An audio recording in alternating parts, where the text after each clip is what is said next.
ఇప్పుడు ఇది ఒకటి ఒక క్వశ్చన్ బ్యాలెన్స్ అయిపోయింది, కామెంట్ల కాడ అయిపోయింది. ఇప్పుడు సాయి పల్లవిది డబ్బింగ్ ఆర్టిస్ట్ ఎవరో చెప్పారు ముందే ప్లాన్ తో వచ్చాడని అడిగినా దానికి ఆన్సర్ ఇవ్వలేదు ఇప్పటి వరకు కూడా. పెట్టుకున్నాడు పెట్టుకున్నంతే అది పెట్టుకున్నాడు, ఓకే, అది నిజమా? నువ్వు మాట్లాడింది నిజమా? నిజమే. 10 సార్లు మాట్లాడతారు వాళ్ళతోటి. ఇప్పుడు అక్కడ సిచ్యువేషన్ అది వచ్చింది, మాట్లాడినాం. ఆమెకు ఆల్రెడీ మొన్ననే చెప్పింది, కానీ వాళ్ళు ఇస్తారా ఇయ్యరా అనేది జనాలకు తర్వాత చూపిస్తా. మనకంటూ ఒక ఛాన్స్ అయితే వస్తుంది. అదైతే ఫేక్ కాదు. అయితే ఫేక్ అదే నేను ఏమంటున్నా, ఫేక్ అనుకున్నాడు ఫేక్, నిజం అనుకున్నాడు నిజం. దాని కింద కామెంట్స్ అయితే ఇది ఐఫోన్ అని చూపించిన చూసి ఆడియన్స్ ఇది నిజంగా ఐఫోన్ రా అన్నాడు. ఐఫోన్ ఐఫోన్ లాంటి ఫోన్లు 100 మందికి వస్తున్నాయిరా. ఉన్నాయి, ఇన్ఫినిక్స్ మోడల్ కూడా సేమ్ దానిలాగే ఉంటాయి. దాని కింద కామెంట్లు చూసినాం అన్న, పెద్ద పోటుగాడు వచ్చిండని సాయి పల్లవి ఈయననే పెట్టుకుంటది. ఇప్పుడు రీసెంట్గా ఒకటి చూసినా నేను, సాయి పల్లవిని తెలుగు సినిమాలో బ్యాన్ చేశారని పెట్టింది, అనే ఫోటో పెట్టారు. కొంతమంది తెలుగులో అవును నిజంగా బ్యాన్ చేశారు నేను అనుకోను. ఎందుకంటే ఆమె ఎందుకు బ్యాన్ చేస్తారు? ఏదో మంచి సినిమాలు ఇటు కొడుతుందని బ్యాన్ చేస్తారా? చెప్పు నువ్వే.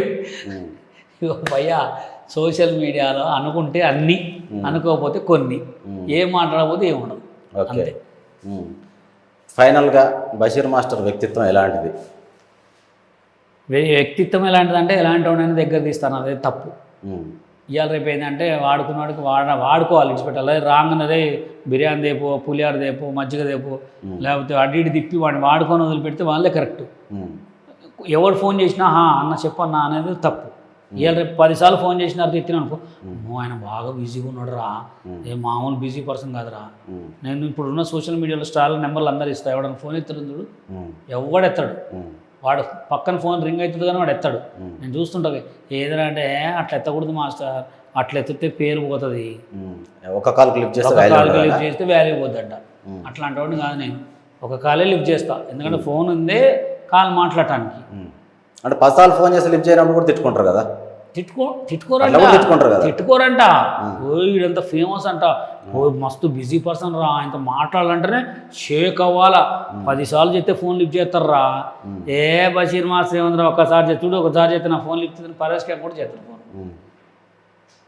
వీళ్ళకి ఎట్లాంటి వాళ్ళు బెటర్ అంటే, బెట్టింగ్ యాప్స్ చేసి బెట్టింగ్ యాప్లో సావండ్రా అని చెప్పి, బెట్టింగ్ యాప్లో డబ్బులు పోగొట్టుకోండిరా అని చెప్పి, కెమెరా ముందు మంచి నీతులు చెప్పి, కెమెరా ముందు దొంగతనాలు చేసేటోళ్ళకి వీళ్ళకి మంచోళ్ళు.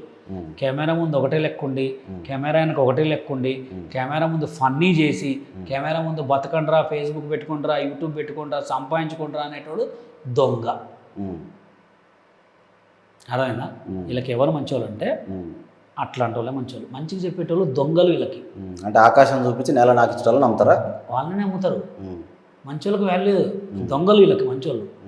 మంచిగా చెప్పేటోళ్ళు దొంగలు. మంచిగా చెప్పినాడు, అమ్మా ఆయన ఏందనుకున్నారా, మామూలుగా కాదు అంటారు. ఆడికి ఏముండదు, ఎక్కడికి పోయినా వాడిని మోసం చేయాలా, ఈయన మోసం చేయాలని చూస్తారు. మోసం చేసిన వాళ్ళు ఎప్పటికైనా మోసపోతూనే ఉంటారు, ఇలా బయటకు వస్తూనే ఉంటారు, దొరుకుతూనే ఉంటారు. మంచి చేసిన వాడు ఎప్పుడు మంచిగానే ఉంటాడు. ఇప్పుడు నన్ను టిక్ టాక్ నుంచి చూస్తున్నావు, టిక్ టాక్ నుంచి నేను అదే లెవెల్లో ఉన్నా. ఇంక ఇప్పుడు పెరుగుతున్నా. ఇంకా ఎందుకు పెరుగుతున్నా? మనకున్న మంచితనం, మనం 10 మందికి హెల్ప్ చేస్తాం, పెరుగుతాం, అంతే. నేను ఎప్పుడో మోసం చేసుకుని అది ఇది చేసుకుంటే పడగలు ఎప్పుడూ అనగదొక్కేటోళ్ళు నన్ను.